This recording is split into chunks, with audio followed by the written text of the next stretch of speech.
इस वक्त की बड़ी खबर आ रही है। आपको बताएं कि बड़ी खबर, दिल्ली एनसीआर में भूकंप के तेज झटके महसूस किए गए। इस वक्त की बड़ी खबर, दिल्ली एनसीआर में भूकंप के झटके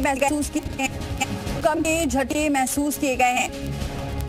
देर रात से देर शाम से ही लगातार बारिश हो रही है दिल्ली एनसीआर में, और अब जानकारी मिल रही है कि भूकंप के झटके महसूस किए गए। पीयूष गौड़ हमारे सहयोगी जुड़ चुके हैं। पीयूष, क्या जानकारी? देखिए, कुछ देर पहले भूकंप के झटके गए जो कि साफ तौर पर महसूस किए गए। कई झटके इस दौरान महसूस किए, लगातार एक बाद एक फील हुए, ऐसा लगा जब धरती कांप रही है, दीवारें हिलती सी नजर आई।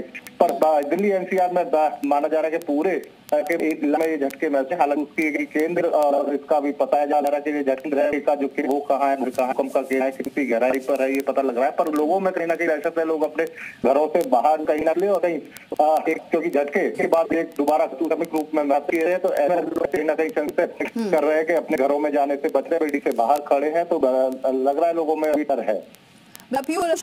देखिए, एग्जैक्ट टाइम नहीं, पर हाँ आपसे कुछ देर पहले ये झटके महसूस किए गए हैं और उसके बाद कहीं ना कहीं हड़कंप की स्थिति लोगों में बची। लोग घरों से बाहर निकल के आए, कहीं ना कहीं झटके साफ तौर पर महसूस किए गए, लोगों ने महसूस किया है और उसके कारण डर से वो बाहर निकले। हाई राइज बिल्डिंगों में भी लोग बाहर उतरते हुए दिखाई दिए कि लोगों ने, क्योंकि ऊंची बिल्डिंग है, ऐसे में उतरने में भी समय लगता है, तो ऐसे में कहीं ना कहीं डर का लोगों के बीच में माहौल है और लगातार एक के बाद एक झटके क्रमिक रूप में आते हैं। माना जाता है कि एक भूकंप के बाद दूसरे भूकंप के झटके भी महसूस किए जा सकते हैं, तो ऐसे में लोग एहतियातन अभी भी घर के बाहर हैं और कहीं ना कहीं जो प्रिकॉशन है वो लेते हुए नजर आ रहे हैं।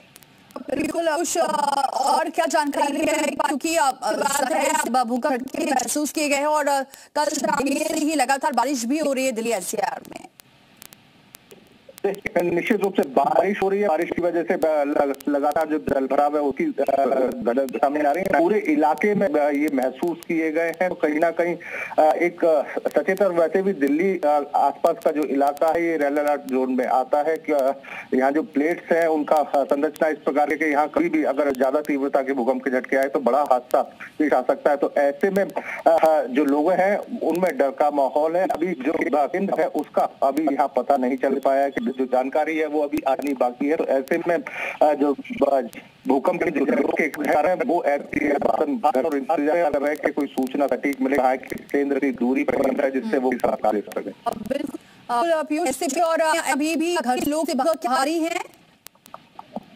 निश्चित रूप से जैसा मैंने बताया कि क्योंकि झटके क्रमिक रूप में आते हैं, भूकंप का एक झटका महसूस किया जाएगा और उसके बाद अक्सर देखा जाता है कि कई झटके लगातार आते हैं कि तो उनकी भूकंप है वो दोबारा से ना रहे और उसकी तीव्रता कहीं ज्यादा ना हो, इसको लेकर लोग आशंकित हैं, जिसको लेकर कहीं ना कहीं डर का लोगों में माहौल है कि जो झटके हैं वो महसूस किए गए और साफ तौर पर जो लोग हैं वो एहतियातन घरों से बाहर निकल के अपने बच्चों के साथ बाहर निकल के खड़े हैं।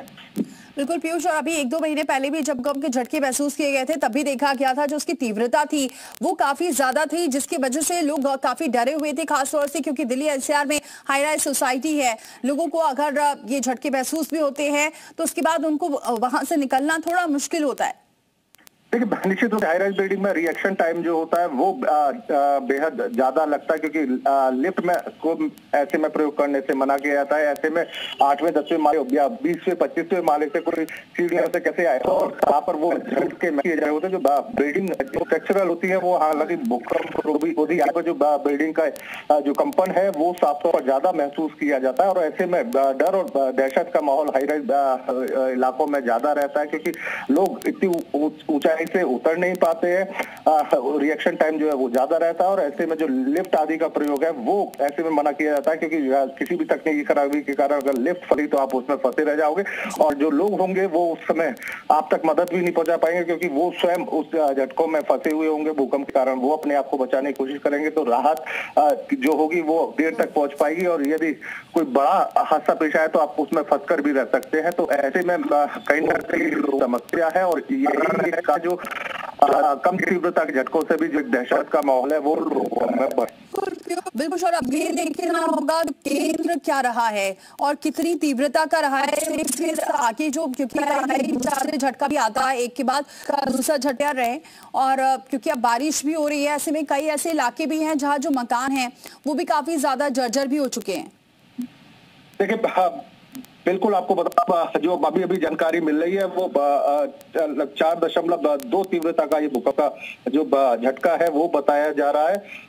जो इसका केंद्र है वो बलूचिस्तान के आसपास बताया जा रहा है। ऐसे में गहराई कितनी पे है वो देखना जरूरी होगा, क्योंकि जितनी गहराई पे होता है उतनी तीव्रता ज्यादा महसूस होती है। और 4.5 क्योंकि इससे ऊपर के जो भूकंप के झटके 8 रिक्टर स्केल पे जाते हैं, जैसे तीव्रता होती जाती है तो वो नुकसान होते हैं। हालांकि अभी देखने वाली होगी कहाँ कहाँ कुछ ऐसी खबरें आई हैं जिनसे भूकंप से नुकसान।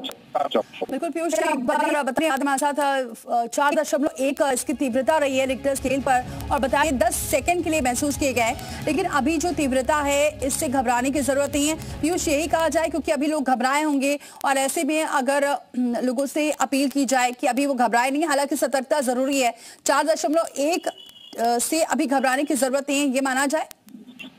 देखिए, निश्चित रूप से जो रिक्टर स्केल पे हम बात करें तो 8 के जो तीव्रता का भूकंप होता है वो बेहद खतरनाक होता है। जैसे जैसे रिक्टर स्केल